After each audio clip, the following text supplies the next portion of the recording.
சுசித்ரா டிவோர்ஸ்க்கு காரணம் தனுஷா. த்ரிஷா கொக்கைன் அடிப்பாங்களா? கார்த்திக் ஒரு சுச்சி லீக்ஸ் மறுபடியும் ரீரிலீஸ் ஆயிருக்கு. ஆனா இந்த முறை சுசித்ரா சில உண்மையான விஷயங்களை பதிவு பண்ணிருக்காங்க. அது என்னன்றதான் இந்த வீடியோல நம்ம விலாவரியா பார்க்க போறோம். நான் உங்க தேவ் டேனியல். வாங்க வீடியோக்குள்ள போலாம். சுச்சி லீக்ஸ்னா என்ன? இது எதை குறிக்குது? சின்மை போட்ட மீட்டு மாதிரி இது ஒரு சர்ச்சையான விஷயம் தான். ஆனா இதுல ஒரு துரதிருஷ்டவசம் என்னன்னு பாத்தீங்கன்னா, லீக்ஸ் என்னமோ சுசித்ரா பேர்ல தான் இருக்கு. ஆனா இதை லீக் பண்ணவங்க அவங்க இல்ல. அவங்க ஐடியை யாரோ ஹேக் பண்ணிருக்காங்க, அதாவது ட்விட்டர் அக்கௌண்ட்டை.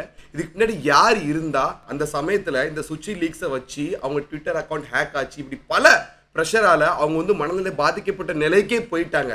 2017 இந்த கான்ட்ரவர்சி நம்ம எல்லாருக்கும் தெரிஞ்ச விஷயம் தான். ஸோ இந்த லீக்ஸ்ல ரீரிலீஸ்ல அவங்க வந்து அதுக்கான காரணத்தை விவரிச்சிருக்காங்க. அதை நம்மளும் பார்க்க போறோம். அந்த சுச்சி லீக்ஸ்ல கண்டென்ட் உண்மைதான், ஆனா லீக் பண்ணது சுச்சி கிடையாது. ஆனா இந்த சுச்சி லீக்ஸ்ல கண்டென்ட்டும் அவங்க தான், அதில் சொல்லப்பட்டிருக்க விஷயமும் உண்மைதான் அப்படின்னு அவங்க சொல்றாங்க. எடுத்த உடனே அவங்க யார் மேல பாயிறாங்கன்னா பைல்வான் ரங்கநாதன் மேல தான்.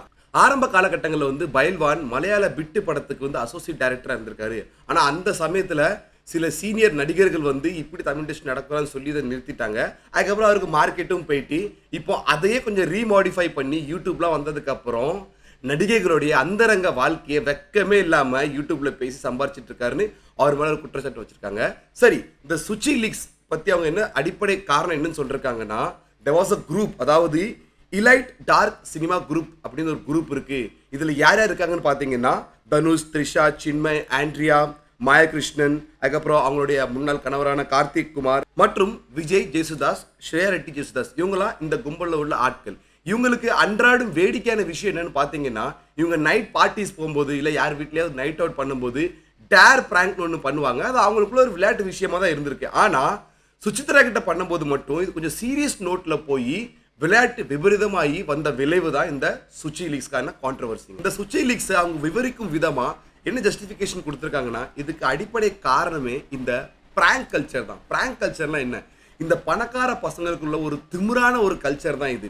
அதாவது இப்போ சிம்புக்கு தனுஷை பிடிக்காது, இருந்தாலுமே இந்த பிடிக்காத ஆட்கள்லாம் இவங்கெல்லாம் ஒரே கேட்டகரி செலிபிரிட்டிஸ், பணக்காரங்க அப்படின்னு இருக்கிறதுனால கெட் டுகெதரா பார்ட்டி ஆர்கனைஸ் பண்றது, அங்கே ட்ரிங்க்ஸ் கன்சியூம் பண்றது, ட்ரக்ஸ் கன்சியூம் பண்றது, குறிப்பா சப்ஸ்டன்ஸ் கன்சியூம் பண்றது.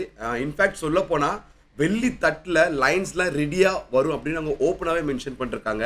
அப்படி போத வாக்கில் இவங்க பிராங்க் பண்ண ஒரு விஷயம் தான் த்ரிஷா நடிகர் விஜய் சார் வீட்டுக்கே போய் நடுராத்திரில டான்ஸ் ஆடிருக்காங்க. விஜய் சாருமே அந்த விஷயத்த ரொம்ப லைட்டாக எடுத்துக்கிட்டாரு. சொல்ல போனால் அவர் வீட்லேயுமே இந்த மாதிரி பார்ட்டியெல்லாம் ஆர்கனைஸ் பண்ணுறாங்க, அதில் கிறிஸ், சங்கீதா இவங்கெல்லாம் கலந்துக்குவாங்க அப்படின்னு அவங்க மென்ஷன் பண்ணிருக்காங்க.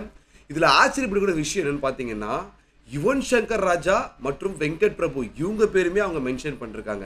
முக்கியமா இந்த மாதிரி ஹை கொக்கைன் கண்டிஷன்ல ஒவ்வொருத்தர் மைண்டும் ஒவ்வொரு தினசா யோசிக்குமாங்க. இவங்க என்ன பண்றதுன்னா, ஒரு சேலஞ்சிங்கா மூவி மேரத்தான் ஒன்று பண்ணுவாங்க. அதாவது 24 மணி நேரமும் கண்டினியூஸா 4-5 ஹாலிவுட் படம் பார்க்கறது, கூடவே சேலஞ்சிங்கா ட்ரக்ஸ் அடிக்கிறது, ட்ரிங்க்ஸ் பண்றது, அப்படி பண்ணிட்டு இவங்க என்ன டிஸ்கஷன் பண்றதுன்னு பார்த்தீங்கன்னா, ஹாலிவுட் தரத்துக்கு நம்ம படத்தை எடுக்கணும், நம்ம கதை அடுத்த லெவலுக்கு போகணும், சினிமா நம்ம தமிழ் சினிமா ப்ரொடக்டிவ் வந்து வேற லெவலுக்கு ரீச் ஆகணும் அப்படின்னு சொல்லி அந்த சூழ்நிலையில் உருவாக்கப்பட்ட கதைகள் தான். அந்த டைம்ல வந்த ஒரு படமும் சரியா போகலையா, எல்லாமே ஒரு புரியாத புதிரதாக இருந்திருக்கு. அதுக்கு ஒரு உதாரணமாக அவங்க வந்து அருவி படத்தை மென்ஷன் பண்ணிருக்காங்க. ஸோ அட் தி எண்ட் சிம்பிளாக அவங்க எப்படி முடிச்சிருக்காங்கன்னா, தமிழ் சினிமாவை ஹாலிவுட் தரத்துக்கு கொண்டு போகணுன்னு இவங்க டிஸ்கஸ் பண்ணி இந்த கல்ச்சரில் சீரழிஞ்சு சின்ன பின்னமானதான் மிச்சம். இந்த குரூப்புக்கு நக்கலாக அவங்க ஒரு பேர் வேற சொன்னாங்க, சிபிஸ், அதாவது கிரியேட்டிவ் பைத்தியங்கள் அப்படின்னு. பேசிக்காகவே நானும் ஸ்மோக் பண்ணுவேன், பட் நான் ட்ரிங்க் பண்ணுறது இல்லை, குறிப்பான சப்ஸ்டன்ஸ்லாம் நான் கன்சியூம் பண்ணுறது இல்லை. ஆனால் நான் கொஞ்சம் மாடர்னாக இருக்கிறத பார்த்து இவங்களோட இந்த சிபி கேங்கில் நானும் இன்வால்வ் ஆயிடுவேன், சப்ஸ்டன்ஸ்லாம் கன்சியூம் பண்ண அவங்க நினச்சாங்க. ஆனால் அவங்க கணக்கு தப்பு கணக்கு ஆகிட்டு. ஸோ இதனாலே மேபி அவங்க மனசில் வச்சுக்கிட்டு என்னுடைய அந்த ட்விட்டர் அக்கௌண்ட் பாஸ்வேர்டு என் புருஷங்கிட்டேருந்து வாங்கி அவங்க ஹேக் பண்ணி அந்த ஃபோட்டோஸ் அந்த வீடியோஸ்லாம் போட்டாங்க. அதுக்கப்புறம் நான் கேட்டதுக்கு இல்லை உன்னோட அக்கௌண்ட் ஹேக் ஆகிட்டு அப்படின்னு ட்வீட் பண்ணு அப்படின்னு சொன்னாங்க. மறுபடியும் இன்வால்வ் பண்ணி கன்வின்ஸ் பண்ண பார்த்தாங்க. ஆனால் நான் அதுக்கு ஒத்தே வரல. அதனால தான் அவங்க அந்த டேட் வைஸாக அந்த வீடியோஸ்லாம் ரிலீஸ் பண்ணுவோன்னு மிரட்டுற மாதிரி எல்லாமே என் ஐடியிலேருந்து வர்ற மாதிரி அவங்க பண்ணி என்னையே த்ரெட்டன் பண்ணாங்க. ஸோ இதில் ஏதோ ஒரு குளறுபடி இருக்குன்னு எனக்கு டவுட் வந்தது. அதனால நான் டைரெக்டாக சைபர் கிரைமில் போய் நான் கம்ப்ளைண்ட் பண்ணிட்டேன். ஆனால் மீன் வாயில் அதுக்குள்ளே இவங்க ட்ராப் பண்ண விதம் அப்படி இருந்துச்சு, என்னைய ஒரு பைத்தியக்காரியாவே இவங்க சித்தரிச்சிட்டாங்க அப்படின்னு ரொம்ப உருக்கமாக அவங்க வந்து பதிவு பண்ணியிருக்காங்க. இவங்க இன்னொரு அந்தரங்க விஷயத்தையும் பதிவு பண்ணிருக்காங்க. அவங்களுடைய ஹஸ்பண்ட் வந்து ஒரு கே கேட்டகரி, அவருக்கும் தனுஷ்க்கும் இந்த கே கேட்டகரியில் ரிலேஷன்ஷிப் இருந்துச்சு, இதனாலே நான் ஃபர்ஸ்ட் இயர்லேருந்து டிவோர்ஸ் கேட்டுக்கிட்டு இருந்தேன், ஆனால் கொடுக்கல, ஒரு வழியாக ஸ்ட்ரகிள் பண்ணி ஃபைனலி நான் டிவோர்ஸ் வாங்கிட்டு நான் என்னோட செகண்ட் லைஃப்குள்ளேயும் போயிட்டேன் அப்படின்னு சொல்லியிருக்காங்க. ஆனால் இன்னொரு ரூமர் எப்படி போய்கிட்டு இருக்குன்னா, இவங்க இந்த சிபி கேங் கூட அட்ஜஸ்ட்மெண்ட்டாக இல்லாத காரணத்தால் அதை வினையா வச்சு தான் அந்த கேங் இவங்களை ட்ராப் பண்ணி மாட்டி விட்டாங்க அப்படின்னு. கார்த்திக் குமாருமே என்ன ரிப்ளை கொடுத்துருக்காருன்னா, நான் கே இல்லை, ஆனால் அப்படி கே இருந்தால் கண்டிப்பாக நான் பெருமை தான் படுவேன், ஏன்னா நான் பல பெண்களோட தவறான உறவில் ஈடுபட மாட்டேன் அப்படின்னு மென்ஷன் பண்ணிருக்காரு. நம்ம பைல்வான் சாருமே அவரோட ஜஸ்டிஃபிகேஷனை தெரிவிச்சிருக்காரு. ஆனால் அவரோட பருப்பு சுத்தமாக வேகலை. ஏன்னா பைல்வான் எப்படிப்பட்ட மனுஷன், அவர் என்ன வீடியோ பண்ணுறாருன்னு மக்கள் எல்லாருக்கும் தெரிஞ்ச விஷயம்தான். ரிவெஞ்ச், சண்டை, இந்த மாதிரி கான்ட்ரவர்சிஸ் வெறும் செலிபிரிட்டிஸ்குள்ளே மட்டும்தான் போகுதா? எல்லா கேட்டகரி மக்களுக்குள்ளேயும் அது இருக்குதான். ஆனால் அவங்க மட்டும் ஏன் அவரோட எக்ஸ்போஸ் ஆகிறாங்கன்னா, ஏன்னா அவங்க வந்து செலிபிரிட்டிஸ், அதனால ஆகுறாங்க. ஸோ மோரல் இருந்து பார்த்தீங்கன்னா, இந்த மாதிரி விஷயம் உங்களுக்குள்ள நடக்குன்னா முடிஞ்ச வரைக்கும் உங்களுக்குள்ளே சுமூகமாக தீர்த்துக்க பாருங்க.